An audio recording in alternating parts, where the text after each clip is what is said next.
Yes, thank you, Cindy. Good morning, everyone. This is Bennett from APLA Health. Sean and I really want to thank you all for taking the time out of your day to join us on this webinar. We'll be doing another one next week. We'll be talking about later, but we've been working on these for many, many months, and we're really excited to be sharing all this information with you. So I will get us started. Sean and I would like to acknowledge our host agencies, APLA Health, where I'm from, and the UCSF Center of Excellence for Transgender Health, Sean is coming from. Brief kind of background of Shared Action HD and APLA Health. We're a capacity building assistance program out of APLA Health, and we're funded by the CDC. APLA Health has been providing research and capacity building services in partnership with community-based organizations, governmental agencies, and universities since 1994. And specifically, Shared Action HD works to enhance the programmatic capacity of health departments funded directly or indirectly by the CDC to provide HIV prevention services. Our focus areas are HIV testing, condom distribution, and prevention with positives. And now we'll turn it over to Sean from COE. Thank you, Bennett. So, hi everybody. Let me move the slide along. So, I want to tell you a little bit about the Center of Excellence for Trans Health and specifically our Capacity Building Assistance Program. Basically, we provide high-impact HIV prevention. We provide services to CBOs who are engaged in high-impact HIV prevention with trans communities. We're also considered trans content experts in terms of trans health, and we go all across the country, and I'm sure I've worked with some people that may even be on this webinar today. Our partnership also includes the Alliance Health Project, and they are, we're like a conglomerate, so to speak, of providers at UCSF that work in various aspects of HIV prevention, and our services are free. And, if you'd like to get in touch with us, you can take our contact information at the end of the webinar. So the purpose of today's webinar basically is to increase folks' awareness to National Transgender HIV Testing Day, which is a relatively new testing initiative specifically focused on trans communities and to highlight the importance of routine HIV testing, increasing status awareness. We know that trans women, it's been reported that 73% of trans women are unaware of their status, so that speaks to the importance of getting folks tested. Also, just to continue focus on HIV prevention and treatment efforts among trans people. As Bennett mentioned, we've worked on these webinars for quite some months. We delivered two right around April 18th, which is National Transgender HIV Testing Day. But as we know, there are testing initiatives that are going on throughout the country for various groups. Upcoming now is National HIV Testing Day, and that's also an opportunity to highlight and provide services to enhance HIV testing for trans people. So we hope to increase provider capacity to retain high-risk transgender people in HIV testing services. The objectives for today, again, to increase your capacity to retain trans folk in HIV prevention and care services, be able to identify the 6 factors that affect retention, and increase awareness to National Transgender HIV Testing Day, and we'll specifically talk about that initiative and give you some tips, so perhaps you'll start planning early for next year. So to kind of talk about the context of HIV in trans communities, as you can see here, trans women of color in particular are significantly impacted. This data shows out of 1,974 people, over 1,500 of those are trans women of color. So really identifying ways to increase recruitment and retention for trans women of color is critical. And although trans men, current reported prevalence of HIV prevention is about 0 to 3%, but we do know that some populations of trans men are engaging in risky behaviors, specifically trans MSM, and it's important to not overlook that in your assessments of sexual health with these communities. Also, just to talk about the socio-cultural context of trans life, I think this is also important because oftentimes when working with trans communities, we want to, of course, provide them service and care around HIV testing and prevention, but they also have competing needs that are complicated by their sociocultural lived experiences. So we see here with the Transgender Health Survey, respondents, again, we know HIV is a significant impact. Respondents were living with HIV at nearly 5 times the rate of the U.S. population.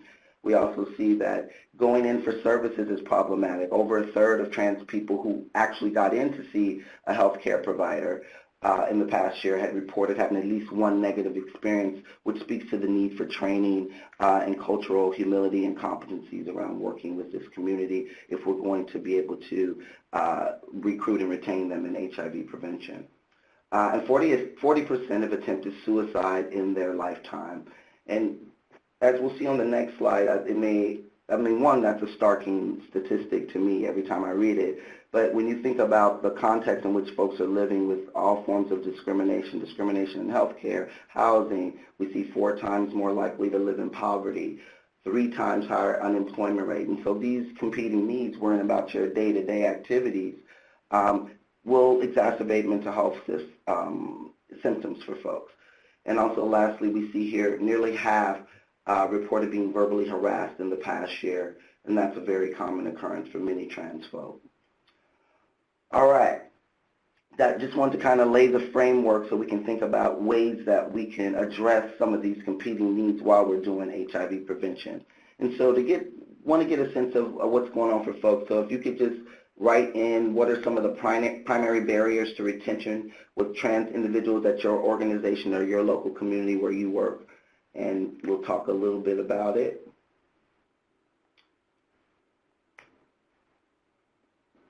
Fear of discrimination, transportation. Yeah, education. I'm reading that as education for providers.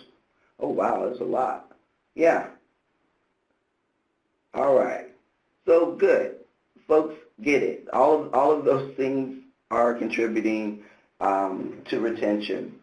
So hopefully now as we move on through the webinar, Bennett and I will be able to share with you some information that may help you address these many barriers that you're listing here. I think I'm turning it to you, Bennett. Great. Thank you, Sean, and thank you all for participating. That's really important that we share with each other, and it's great to hear from all of you. So I want to start by taking a look at the HIV care and prevention continuum. So we can see here both continuums start with an HIV test on the far left, and depending on the result of that test, individuals should be led and supported through the continuum, eventually reaching either virologic suppression or repeat HIV testing and a reduced level of risk. And while these paths are different, they both begin with an HIV test, and retention in services is necessary to reach the other end of the continuum. So let's talk about what retention actually is. So what is retention? As we can see here on the slide, continuous engagement is the root of retention.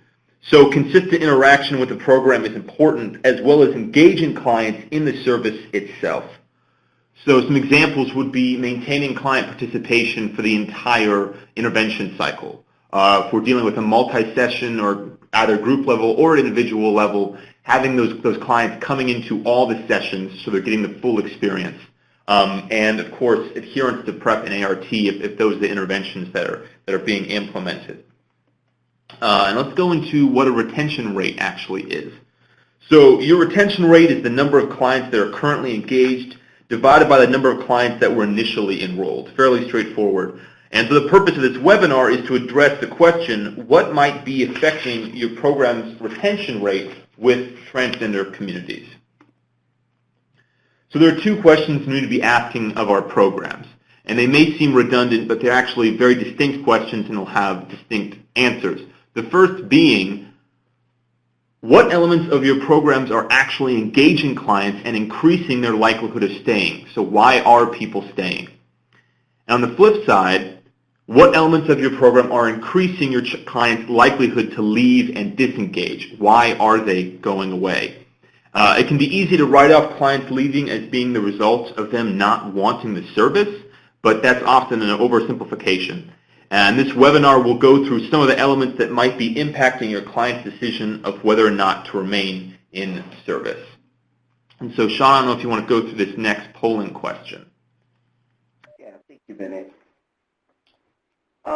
So how does your organization respond to challenges to retention with trans communities? I read like all of them, and it sounds like, yeah, there's a lot of issues going on that people need support around. So, with, prior to today, how have you been responding to that? The challenges, okay. You can either respond in the chat feature like before, or if you want to use the polling pod above, go ahead and type in your answers there.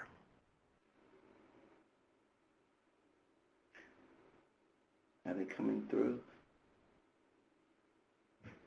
All right, I'm sorry. Yeah, it just says multiple people are typing, so I'm not able to see any answers yet.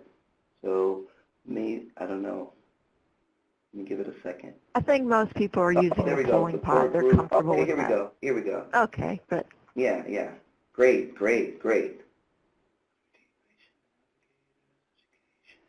Incentives.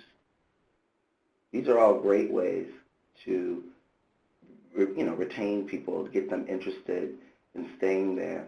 And trust, we're going to talk about that because that's key. I think that came up a couple of times. And then when Bennett was speaking, talking about it takes time to build, to keep people retained and efforts. And specifically, when we're talking about trans people, that's absolutely true because most folks, as we saw in the data, have experienced some sort of discrimination. So it's expected when they arrive. Most times people are anticipating something's going to happen, some form of uncomfortability for them. And so it's important for staff to know that and be trained and prepared to deal with that and take the time that's required to actually establish rapport to kind of, decrease some of that trust. And it takes time. And I know that can be a barrier because I also saw down with some of the barriers to engaging or is even funding and funding streams. And, we have to get things done pretty quickly. And so with creativity sometimes and persistence, we can do our best to overcome those barriers. All right. I think that's good. Let's move. Yeah, thank you. Thank you, Cindy. All right. So I'm going to move on. Oh, so I think that's you, Bennett. Okay, great. So, those are a lot of great ways, and Sean and I will be talking about how to implement those and give you some more examples throughout this presentation. So, we're going to start with introducing the 6 factors that affect retention. So, we've got 6 listed here, the first being target population, provider characteristics, site-specific characteristics, internal systems and processes, personal barriers, and communities. And so we're going to go through each of these, and Sean will be providing the perspective of someone who's worked closely with the community and how these factors actually relate to working with that community. So the first is as simple as whether or not you understand who you are trying to retain in your services.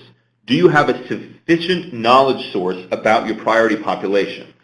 And this then leads into the next element, which is, are you actually recruiting these individuals into your programs? Because obviously you can't retain people who aren't coming into your door to begin with. And finally, how is this information about your program being disseminated? Does your priority population understand what your service or program can provide? Do they understand the limitations?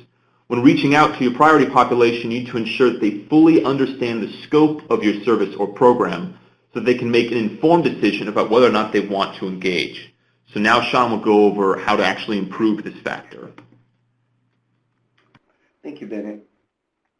So the primary thing you have to do to retain folks, once you've recruited them, to recruit or retain, right, those things are kind of really very connected. You've got to get to know the transgender community in your local area.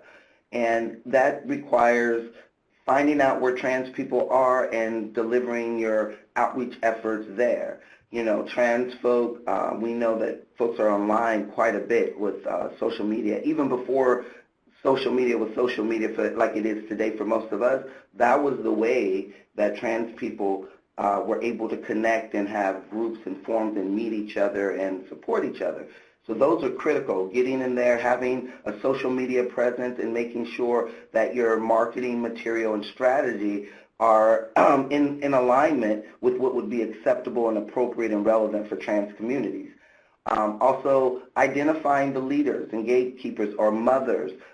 Folks may, if you haven't heard that term, mother comes out of the ballroom community, and it's the leader in the group who basically creates families from people who have been, rejected and don't have a family.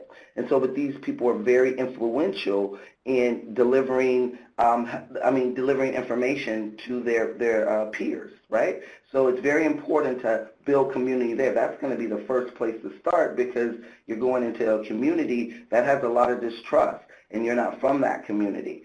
The other thing to keep in mind in ways to recruit, you want to create an advisory board. Very little is known about trans communities really outside of the context of HIV, so there's much more room to find things out. But who really knows about it and where you're going to find it out is going to be from the community. So if you're going to develop the services, or try to enhance your services to make sure that you are attracting into trans people into your programs, you really need to consult the trans community there in your local communities. Also, if you have staff that are from community, you might want to consult them, because then again, you have somebody that's from a community that knows the people. And if you don't have a trans person on staff and you're working to increase your trans HIV prevention services, it's critical that you identify somebody and develop them and bring them on as a staff person, because that's a part of our best practices. You want to have people there that look like people that are coming in, so it creates an inclusive environment. I think that's it. I think you're up next, Bennett. Great, thank you, Sean. And I wanted to respond to Andrew mentioning the language of target population. I totally understand that. I think the slides may have target population on there. I'm going to be using the language priority population. Some people use them interchangeably, but I think as a movement, we're kind of moving away from target population and using priority population. So thank you for bringing that up. And the next factor will be your direct service providers. So when we talk about providers, we're using this term to encompass many people: your doctors, navigators, linkage specialists, etc. Anyone who is coming into direct contact with your clients, or who is making organizational decisions about direct services. So biases. These are innate in all humans, and they can be positive or negative. The issue arises when providers are unaware of these biases, and they begin to hinder a provider's ability to provide services and build rapport with the client. As Sean was talking about earlier, the importance of that rapport. So we need to be assessing whether or not our providers are culturally sensitive and competent to work with the variety of clients who come in to receive our services. It doesn't mean that providers need to become experts in all cultures, but they must be able and willing to understand and accept differences and acknowledge they do not know everything about a patient or client. We need to make sure that everyone involved in a service, they're up to date on existing in the latest protocols or information that is relevant to the intervention or program. So are you given information from your supervisors? Are you taking the initiative to stay up to date? It can and should be a combination of both of these. Another element would be, are you or your other providers allowing the client to take an active role in the intervention and come up with their own goals while offering assistance and support? Beyond just being client-centered, are we incorporating other client models like being strength-based or utilizing motivational interviewing? Do our providers have the ability to identify the needs and challenges and develop solutions for them when things aren't going according to the plan? It's easy for us to sit down with clients and develop goals for a particular intervention, but when something unexpected happens, are our providers equipped with the skills and contacts to be able to handle this? And finally, and Sean will touch on this as well, and he has already brought it up, are we taking every opportunity to make our provider positions available to an applicant pool as diverse as our client base? Just because a provider resembles the community they are working with does not mean that the rest of these characteristics will be addressed, but having representation in your agency can add a huge level of comfort, and comfort plays a big role in engagement and retention. So I'll pass it back off to Sean. Oh, sorry about that. Thank you, Bennett. Yes, and so as Bennett mentioned just a minute ago, we talked about biases and how that impacts care, and it's really important for people to investigate their biases because they come out in things like microaggressions, and there are different types of microaggressions. One of the most common types that we hear about are micro-invalidations, things like if you have a participant come out and say there's a man in the bathroom, or even have staff misgendering trans people. These things are important. They're things you can do to support your staff and the culture of your agency to improve the space to make it more inclusive for trans people. Names and pronouns are critically important, especially when you're trying to build rapport. It's important to get more information about trainings for your staff so that they can understand why that's important, ways that you can, if you cannot use a person's preferred name, say on their medical record, we know you can't do that, but what can be in place so that staff can all be aware that this person has another way that they like to be called and also a pronoun. Because all trans people don't have the privilege of being able to legally change their documents, their identity documents, and the things that they need to use to access care. So what can people do to address it? Like I mentioned, having trainings, providing trainings. We provide best practices trainings. We have cultural humility trainings that focus on how to make spaces more inclusive for trans clients. And also looking at even the concept of cultural humility itself as a way, I know we've heard a lot, we're hearing a lot more about it, and I think that's wonderful. It's about an experience over time, like continuing to be open to different people, as Bennett mentioned, people that have a different experience than yourself, and reflecting on that. Like, it really requires you to reflect. And also holding the institution accountable for the types of policies. Does your primary non-discrimination policy include things like gender identity? What are and we'll talk a little bit later about some of the structural ways that you are able to address some things that come up that could prevent people from wanting to come in. But definitely having providers be knowledgeable and having providers increase their awareness of the biases that they have. We have lots of literature that talks about how biases affect care, affects treatment decisions, and all sorts of things. So yeah, I think that's it for me on that one. Great, thank you, Sean. So the next factor will be the general perception of your site. Is your service or program accessible to your priority population? This will encompass a lot of elements. For one, is it physically accessible? But also, are all the members of your agency aware of the service, and are they providing information about it to your entire client base?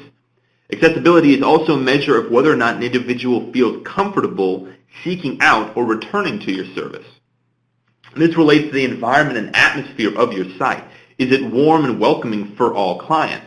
And beyond that, what is your reputation in the community you're trying to retain?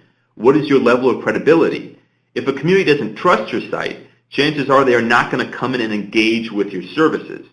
Efforts might need to be put into regaining or developing trust with your priority populations. Sean will now give his perspective on how to improve the environment of your agency. Yes, thank you, Bennett. Yeah, as I alluded to on my previous slide, creating a trans-friendly or trans-inclusive environment, do people want to come in there? Are there trans staff there? This is going to come up over and over again because it's one of the best practices in terms of engaging trans people. Is it accessible? Is it easily accessible by public transportation? Most people will need to do that. Is it safe? Is it in an area that someone feels like they have, they have less trouble coming there, right? Also, what's important are program hours. If you have program hours that are usually early in the morning, first thing, that's probably not going to work as well for some members of the transgender community, particularly people who may not work 9-to-5 jobs and are out at later hours of the night. We know that sex work is an occupation that many trans folk engage in, and so being respectful of that, and so that it can actually have the hours of operations at a time that would make it accessible. Also, expanding your healthcare services, having more things available. Remember, we talked a lot about earlier some of the socio-cultural environment in which trans folks are living, working, and playing. So people may need access to public entitlements. They need name and identity change information. They may need other things. They may need mental health care, right? Because we know trauma-informed care, and I saw that earlier in the comments to an earlier poll question. Absolutely, trauma-informed care. So we know we're going to need to have those types of services. And if you're going to have PrEP there, you're going to have hormones there, right? So as many things as you can have in one place, you're more likely to be able to recruit and retain a trans person who has those competing priorities.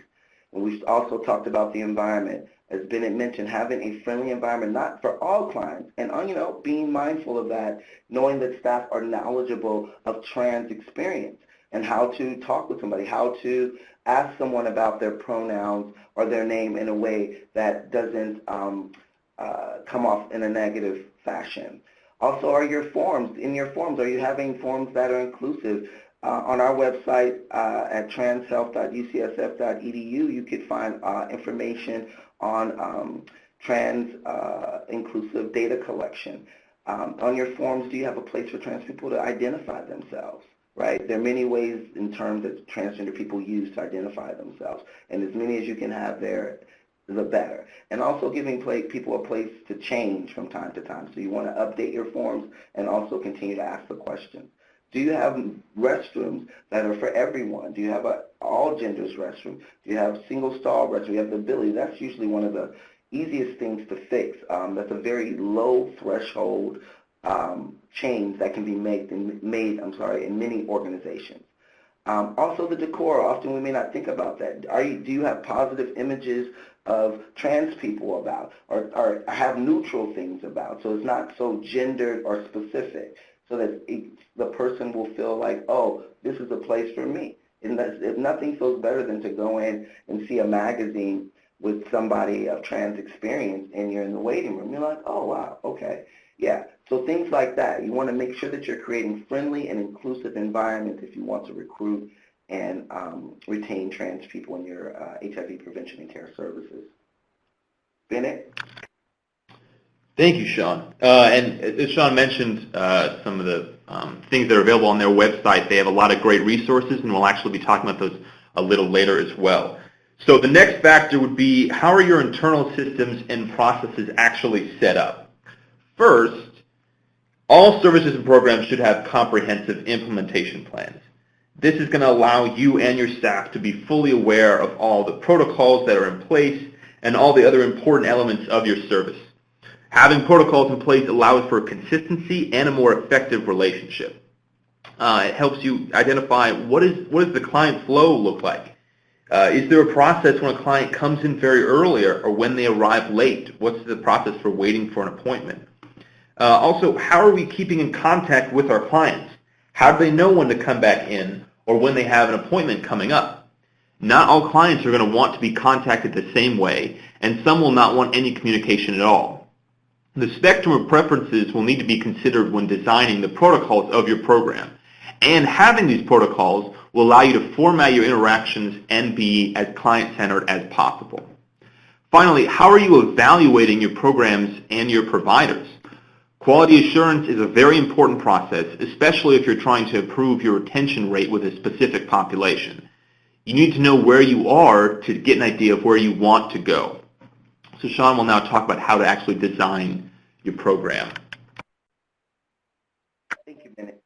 Yes. So when I've talked about a little bit earlier, when you're going to plan and try to implement new program or existing services, you always want to get input from the community.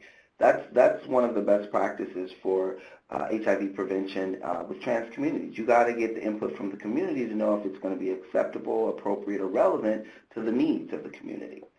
Also, identify other groups that may be working with trans people, collaborating with these other agencies. You may not provide identity or document change information, but your sister organization does. How can you collaborate across agencies and build rapport and also get your trans clients the collection of services they really need to address the many ways that they experience marginalization? Also, echoing what Bennett said, ongoing evaluation. You want to continue this process. You want to have routine client satisfaction surveys. That's always a good tool to get information and input to see how things are going. So definitely remember, evaluation is not a one-time event. It's something that you want to continually do because norms and things change in the community and needs may change over time. Turn it back to you, Bennett. Great, thank you, Sean. The next factor, individual factors, and Sean touched on this a little earlier. What about a client might prevent them from returning to your program? These individual factors will vary depending on the client, but they should all be considered along with other trends that you notice in your clientele. So we've listed some examples of individual factors here as being competing needs. So substance abuse or use, mental or behavioral health, housing insecurity, food insecurity. And this is why the integration of your program or service with other program services is so vital. Sean brought up earlier the one-stop shop, but also just having those connections. So if your site has internal capacity to provide services that address these needs, then internal referrals should always be in the back of your mind. But if you need to perform external referrals, then you need to be up to date and aware of all the external services that are available to your client base. Competing needs are not going to be overcome by anything other than those needs being met or mitigated. So you need to support that process if you want them to be able to engage with your program. We've talked about a lot. Fear is a big element of all HIV-related services, but for some communities, this fear can be more pervasive and compound with other fears. So Sean will touch on some of these fears shortly, but we also want to talk about navigating the healthcare system because it's going to be a very challenging and strenuous process. And if we're ignoring this elements of a client's life, then we're not fully aware of all of their circumstances. All right, thank you, Bennett. So yeah, we want to talk about some specific factors that are trans related and specifically to HIV care and prevention. So the psychosocial issues, a big thing is folks need education about potential contraindications between hormone therapy and ART and even PrEP. While we do have data on the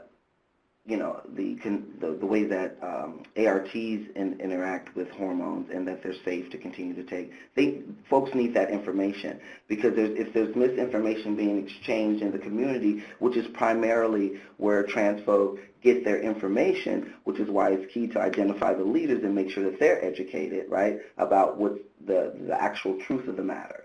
So making sure that you're able to educate folks about those potential contraindications.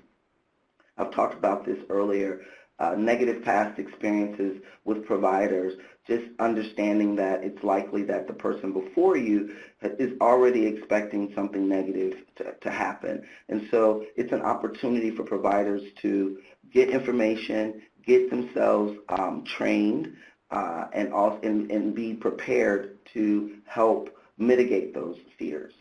The stigma related to HIV, stigma related to being a trans person is very real for people and causes psychological problems, mental health issues, depression, to be consistently harassed or misgendered on a day in, day out basis based on the stigmas people have against trans people can really place quite a toll on folks' mental health. Other issues, psychosocial issues, are engagement in sex work. We talked about that. in terms of the hours that folks may be keeping may not be consistent with having early hours, or, you want to get some diversity in your hours. And even take it a step further, you want to really take your services. Sometimes you're going to have to take them to where people are. So the creativity, getting creative about how are you going to reach this particular population. It may not work to have people come in, especially in the beginning phases where you're trying to establish rapport. You may have to take your services out to the community. And we've talked about these things already: program hours, hiring trans staff. Can't stress that enough.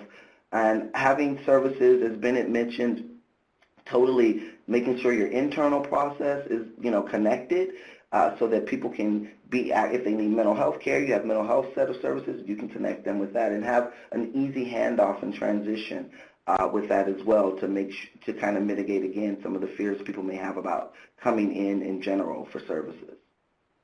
Bennett? Great, thank you. So the final factor, the sixth factor we go over today, is the community you are working with. And so you will need to be fully aware of the stigmas and the social norms that are present in your surrounding location and the communities you're working with and around. A lot of these factors are going to be out of your hands, like the influence of culture and religions. And just like the competing priorities we discussed earlier, being aware of them will give you the best chance you have at dismantling and reducing barriers to participation in your program or service. It's also going to be really important to understand the social networks that exist within your priority population. This will not only assist with recruitment, it can also help you learn more about the community and develop a better relationship with it, therefore increasing your retention rate. So now that we've gone over these 6 factors, Sean and I wanted to sum it all up with a simple process that should be taken when addressing any retention challenge. So we can see at the top in red, you always start with identifying what factors may be affecting your retention rate. Doing this by evaluating, quality assurance. And some of these factors may have been discussed today, or it could be another factor that you discover on your own. We move down to the green. Then you work with your colleagues and team members, the community members. If you have a CAB, as Sean mentioned, that's always a great way of kind of working with the community and getting that insight. You work with them to identify possible solutions to these factors and barriers. And as Sean and I have talked about, there will definitely be some challenges, and so anticipating these is very important. Then you'll need to develop a comprehensive retention plan. As we talked about earlier, this includes all the information we've just talked about, so that your plan can be executed effectively and with as few complications as possible. But as we all know from working in this field, things are constantly changing. Communities are changing, the population you're working with is changing, culture, and so will the barriers and factors that are affecting your retention rate. And that's why it's a cyclical process. We should always be reevaluating what factors are affecting our retention rate and developing new plans to address those barriers. So now Sean's going to close us out with some of the resources that, the highly important and valuable resources that Center of Excellence actually is making available. All right, thank you, Bennett. So I've mentioned this a few times because, much of the discussion is based on our best practices, and this is a list of the best practices for HIV prevention among trans people. We offer a full-day training for community-based organizations that are engaged in high-impact HIV prevention. So if you're interested in that, please do email me. And also wanted to share this information is available on our website. We have this, you can download these on the website and post them in your office. This is a way, one, to remind the staff. Also, it's a way to have something in your office that is representative of your commitment to engaging trans communities in a way that is safe and friendly and inclusive. Also available on our website is lots of information about National Transgender HIV Testing Day, and specifically this resource is a great resource. It's the Transgender HIV Testing Toolkit. It has tons of information in there. It has like some basic 101 information in there. Also really gives you some of the nuances of the impact of HIV on trans community. It has terms and terminologies, and also effective strategies to employ when you're seeking to improve your HIV testing services for trans communities. It's a downloadable. It's also available in Spanish. It's really long, and so we also have a condensed version. So please avail yourself of that resource. And so things your agency can do to enhance HIV testing. Yes, we want to really encourage people to start thinking about doing specific events on April 18th, but with the current state of HIV in trans communities, we know that we want to elevate the voices of trans people and the needs of trans people in HIV prevention and care every day. And in all our testing services, we want to make sure that they include trans people. So learning about how it affects trans people may motivate you once you really see the significant impact there. And, encouraging testing. We have lots of resources in the website under the National Transgender HIV Testing Day. We have partnered with, Act Against AIDS Doing It campaign for NTHTD, and if any of you are familiar with our website, our Facebook page, we post lots of information about that. You are free. Those documents are available to you to also use when we get back to April 18th. But also utilize social media to increase awareness to your constituents about HIV testing in trans communities. And feel free to use our hashtag TransHIV or Doing It. Are you testing? Are you doing it? The Doing It campaign. And so those are just some great things your agency can do. And most importantly, I'm always happy to see an increase in agencies actually conducting events on April 18th. It's a big deal. We do something big every year so far, and next year I'm looking forward to coming up with something creative to do to raise awareness to HIV testing in trans communities. I think that's it. We're opening up to questions now. Okay, thanks to both of our presenters. We do have quite a few questions. I'm going to click to a different layout so we can kind of see more of your conversation and questions coming in the chat feature. So I'm going to start pretty much in order of the way the questions come in, and I'm going to let our presenters tag team each other as far as the answer. The first question is, what are your suggestions for clinics that do not yet have providers who can prescribe hormones? I can take that one, Bennett. So my suggestion is that, one, prescribing hormones, people mistakenly think that it's some form of specialty care. It's really what I understand. I'm not a medical doctor, but of course I have information about it, is that it's pretty straightforward. So we actually have information on our website about hormones, and there is Dr. Maddie Deutsch, who runs our transgender care services here at UCSF, is always happy to talk with clinicians about how to start hormones with trans people. So that would be my first thing, is to have them get some more information about it, reach out to other providers who are engaging in transition-related care, and Dr. Maddie Deutsch here at UCSF would be an excellent resource for that person. Great. Thanks, Sean. Okay, next question, and I think this question was framed to the person who is now asking it. Would organizations be held liable should there be any issues with cisgender and transgender persons using the same restroom at the same time?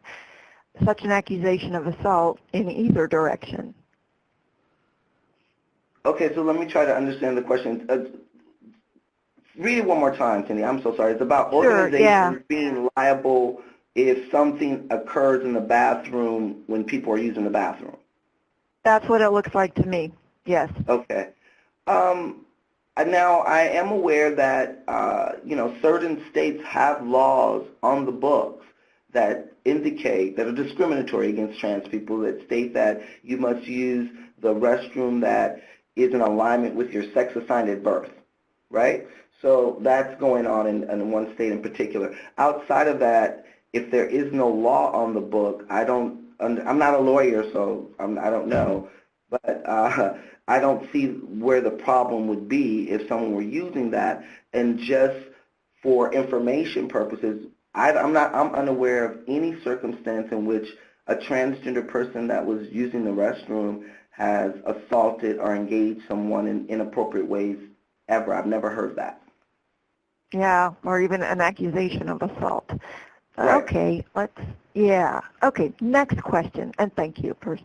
How do, Sean, you and Bennett suggest an agency screen a provider? You want to take that, Bennett? Yeah, I can give it a shot, give it a start. So I think one of the things is, as I was talking about, to reach out and identify if there are any screening tools or ways of identifying biases.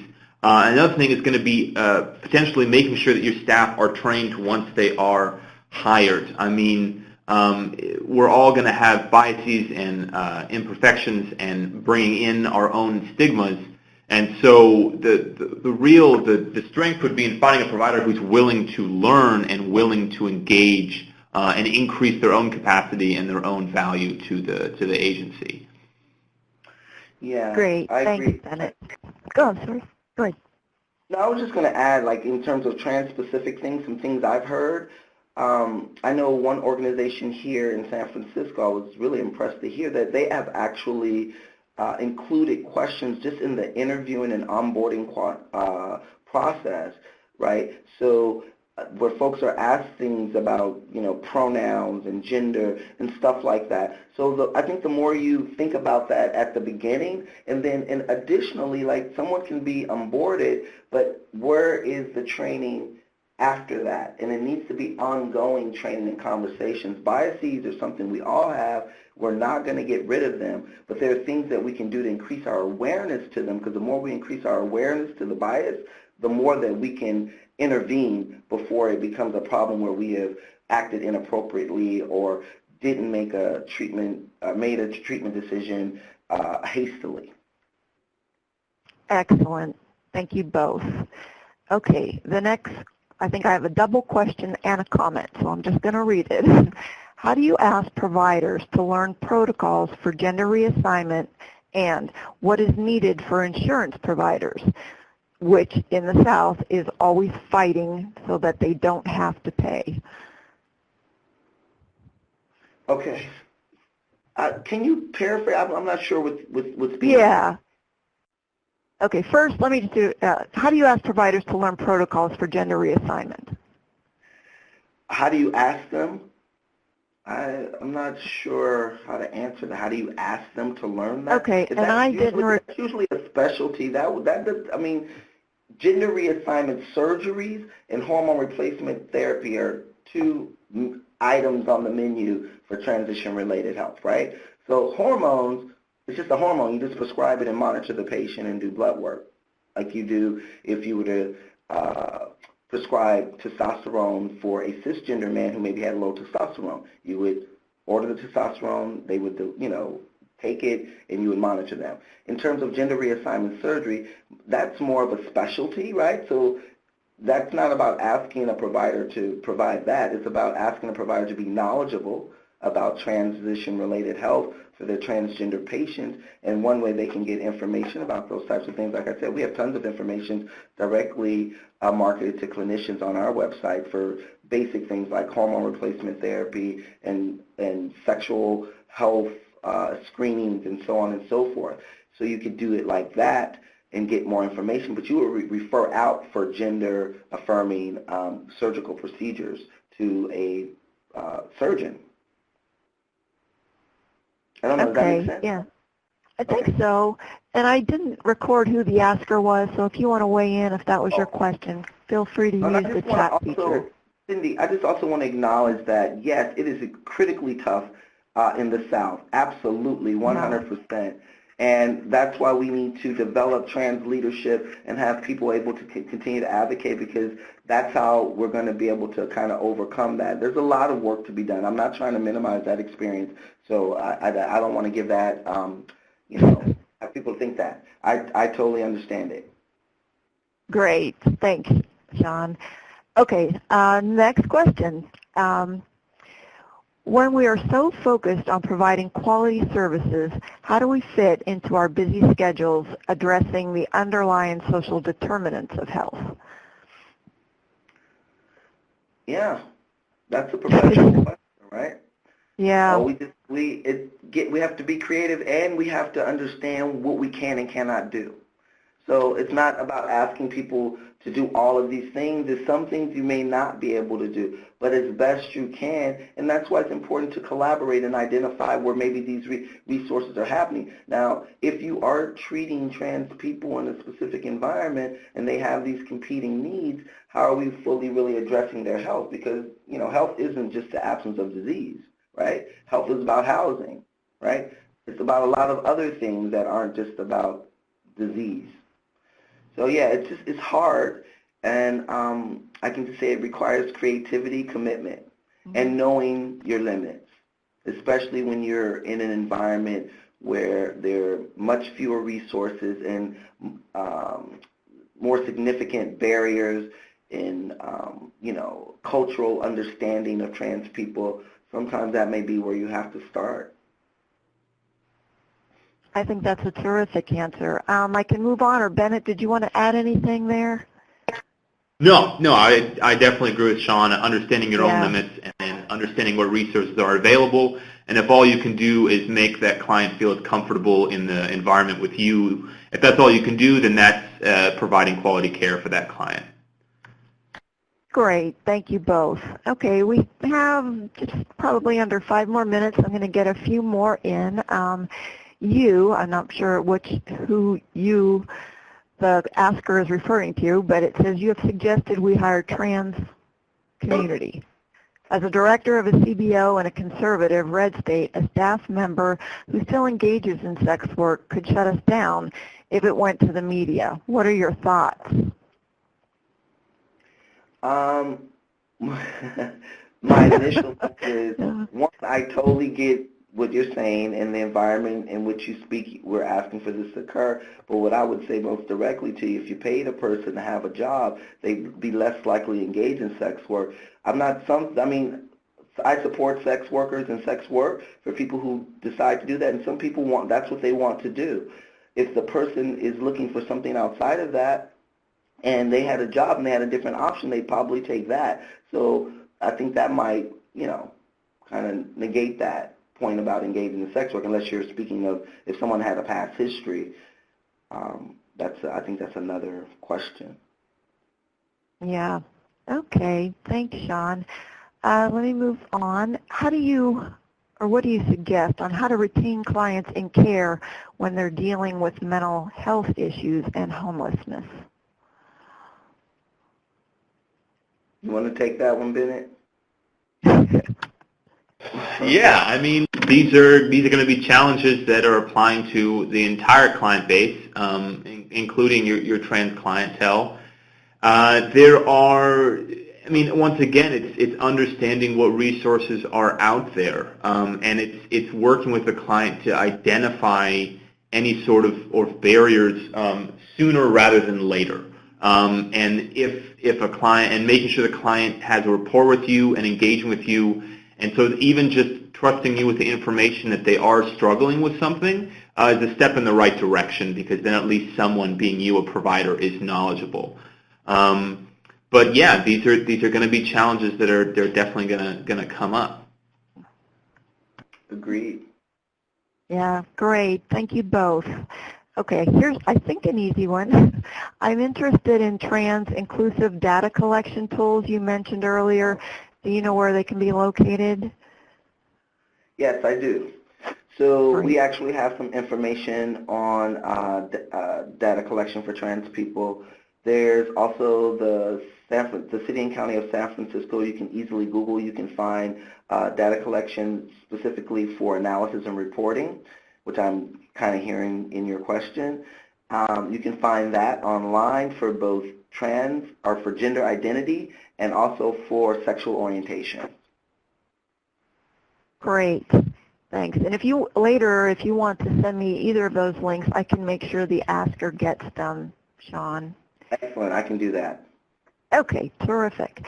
Okay, we've got time for at least one more. What are some ways to find out if a provider is meeting all these needs if and when we have to refer a client to other services other than by word of mouth? I might need to rephrase that. Right. Good. Yes. Okay. As far as like handing off a client, how do we find out who is a good person to do a warm handoff to other than just by hearing from word of mouth? Right. That's a great question. And I remember learning this years ago when I had one of my very first like case management type jobs, and I worked at the LGBT Center in Los Angeles. And what I learned is what you wanted to do is you had to meet the person.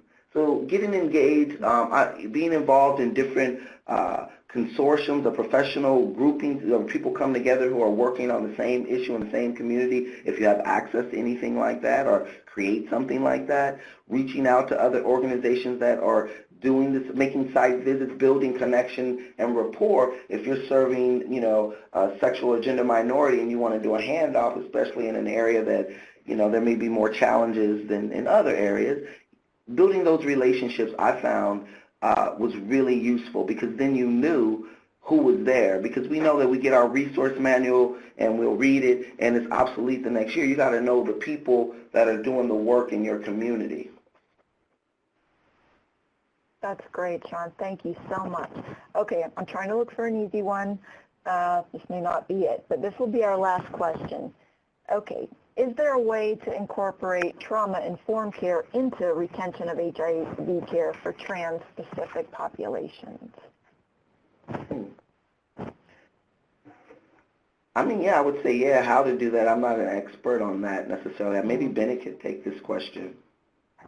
Yeah, I'm not an expert either on trauma-informed care, but as I said, as we talked about earlier, kind of developing that plan for retention, identifying if you're seeing an increase in a problem with that trauma-informed care can supplement and help address that, then definitely incorporating that into your providers, making all your providers aware that they should be enforcing and implementing trauma-informed care.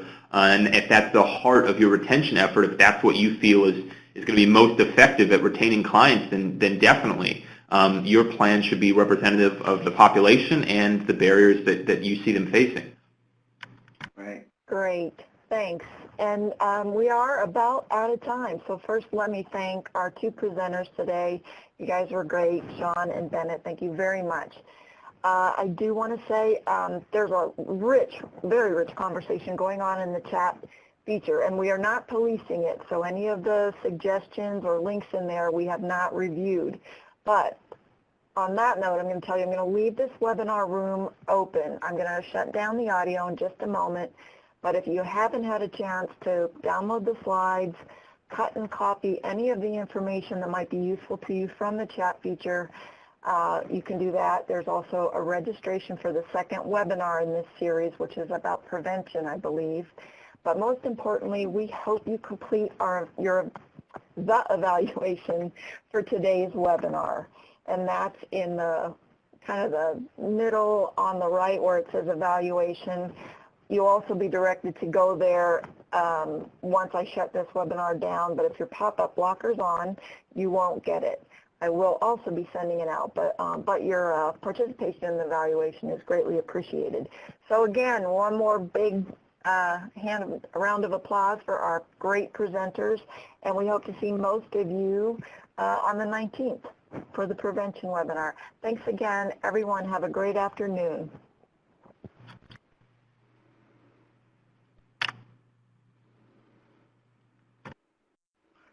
Sydney, are we hanging up too?